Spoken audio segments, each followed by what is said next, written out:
Oke, kita ibaratkan entitas adalah sebuah kotak, ya, satu blok, satu unit informasi di sini. Di mana entitas ini bisa berupa orang. Jika entitas ini adalah orang, maka dia adalah satu orang. Satu orang yang memiliki nama. Seperti contoh sebelumnya adalah satu orang yang bernama Susilo Bambang Yudhoyono. Nah, itu disebut satu entitas.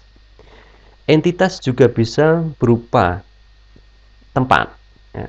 Jika ini adalah entitas tempat, maka entitas ini memiliki nama tempat. Misalnya Surabaya. Nah, Surabaya adalah sebuah entitas tempat. Jadi secara umum, entitas itu adalah sesuatu, atau dalam bahasa Inggris things, sesuatu, satu unit informasi yang merefer ke sesuatu. Oke, kita kembali ke sebelumnya. Entitas di sini kita ambil contoh adalah entitas orang, satu unit orang. Ini memiliki berbagai macam nama, berbagai variasi nama, seperti contoh kita sebelumnya. Bagaimana komputer mendefinisikan entitas ini? Nah, caranya adalah dengan memberikan ID atau identitas. Setiap entitas memiliki satu identitas. Ya. Satu identitas ini boleh memiliki banyak nama. Misalnya, identitas ini misalnya dalam bentuk angka, misalnya angka 1 gitu. Angka 1 atau ID 1 itu merefer ke entitas yang bernama Presiden SBY atau Dr. Susilo Bambang Yudhoyono dan seterusnya. Nah, di sini ID ini sangat penting untuk merefer ke satu entitas. Kalau seandainya kita memiliki entitas yang lain, misalnya entitas lokasi, maka lokasi Surabaya akan memiliki ID yang tersendiri, yang berbeda dengan ID yang ini. Nah, disinilah komputer bisa membedakan antara entitas satu dengan yang lain melalui identitas ini. Oke, misalnya kita punya satu entitas orang, kita juga punya satu entitas lokasi. Orang dan lokasi ini masing-masing memiliki identitasnya. Saya ambil kode barcode ini sebagai contoh, ya, label. Kita juga punya entitas yang lain, misalnya peristiwa, nama sebuah peristiwa. Ya. Kejadian, misalnya perang 10 November, ya, itu adalah sebuah peristiwa. Atau meeting, rapat, itu adalah peristiwa. Nah, di sini kita ambil contoh. Untuk orang misalnya adalah SBY, untuk lokasi adalah Istana Negara, dan untuk peristiwa adalah rapat kabinet. Nah, di sini Anda lihat, masing-masing kata ini adalah satu entitas. Istana Negara adalah entitas, rapat kabinet adalah satu entitas. Masing-masing terpisah. Seperti hanya kata-kata itu terpisah, kemudian kita buat dalam sebuah kalimat, sehingga terangkai dalam sebuah kalimat. Untuk contoh dari tiga entitas ini, kita misalnya bisa membuat sambungan seperti ini, di mana Presiden SBY atau SBY, ya, melakukan rapat kabinet di Istana Negara. Nah, jadi kita bisa sambungkan ketiga entitas ini menjadi satu kesatuan, ya, dalam sebuah kalimat. SBY melakukan rapat kabinet di Istana Negara. Nah, ini adalah contohnya. Bagaimana entitas yang terpisah bisa terhubung menjadi satu. Contoh sambungan dari entitas tadi bisa kita sebut dalam satu kalimat, ya, seperti seseorang menjalankan sebuah peristiwa di lokasi tertentu. Jika hanya tiga entitas ini, sedikit mungkin informasi yang bisa kita dapatkan atau informasi yang bisa kita sampaikan.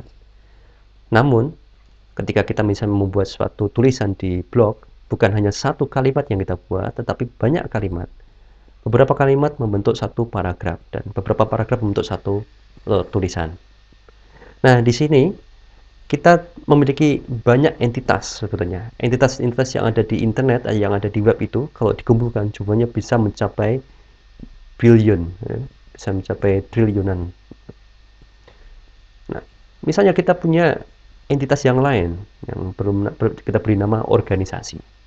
Contohnya satu entitas NU, ya, Nahdlatul Ulama, itu adalah satu organisasi, satu entitas organisasi. Kita juga bisa punya entitas waktu, misalnya pagi, siang, sore, atau Senin, Selasa, Rabu, atau jam 1, jam 2, jam 3. Nah, itu kita sebut sebagai entitas juga. Ada juga pekerjaan, misalnya sekretaris, petani, presiden, atau dokter. Nah, itu nama-nama pekerjaan dan itu merupakan satu entitas tersendiri. Mungkin kita juga punya entitas bernama nama produk, misalnya Microsoft, Linux, atau alat transportasi seperti mobil, sepeda, roket, atau nama planet, misalnya Merkurius, Venus, Bumi, dan seterusnya. Mungkin juga kita punya entitas, yaitu film, ya, memiliki nama film. Ada lagu-lagu, ya, atau mungkin nama universitas, ya, dan dengan namanya masing-masing. Nah, ini semua adalah salah satu atau sedikit contoh dari entitas yang bisa kita temukan di dunia nyata. Segala sesuatu yang bisa kita sebutkan dan dia punya nama, maka itulah entitas. Dan dari entitas-entitas ini kita bisa lihat bahwa kita bisa membuat sambungan-sambungan sehingga membentuk satu informasi tertentu.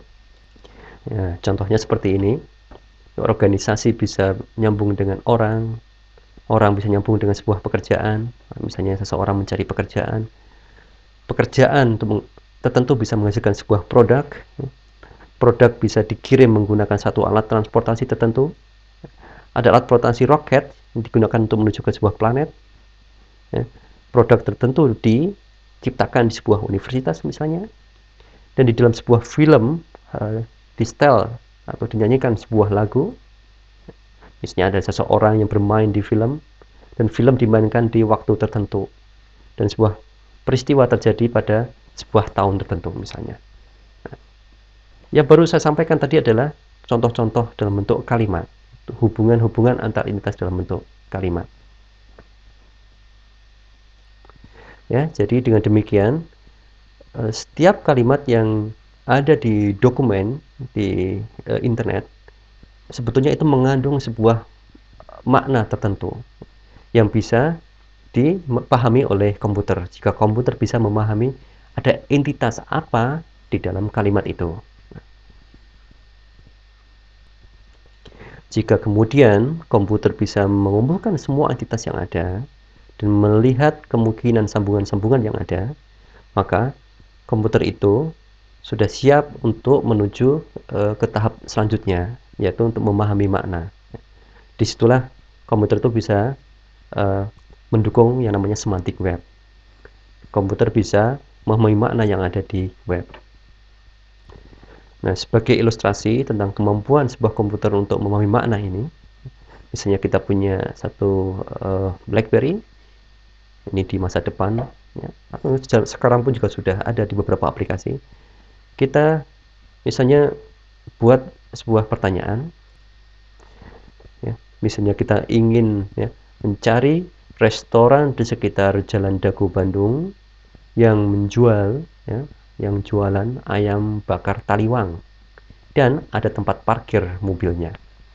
Nah, bagaimana informasi ini diproses oleh komputer sehingga komputer itu bisa paham bahwa yang dicari itu adalah restoran, ya, ini satu nama tempat juga, ya, di Jalan Dago. Jalan Dago adalah nama tempat juga, ya. Ayam bakar taliwang itu adalah satu resep masakan barangkali, dan ada tempat parkir mobil misalnya, ini kita kategorikan sebagai satu layanan. Jadi ada beberapa entitas, restoran, nama tempat, resep makanan, dan layanan ini nyambung menjadi satu kesatuan, ya. Dan komputer harus bisa paham ini dan kemudian memberikan jawaban yang tepat. Bagaimana jika ini dicari oleh mesin pencari yang ada seperti sekarang, misalnya Google?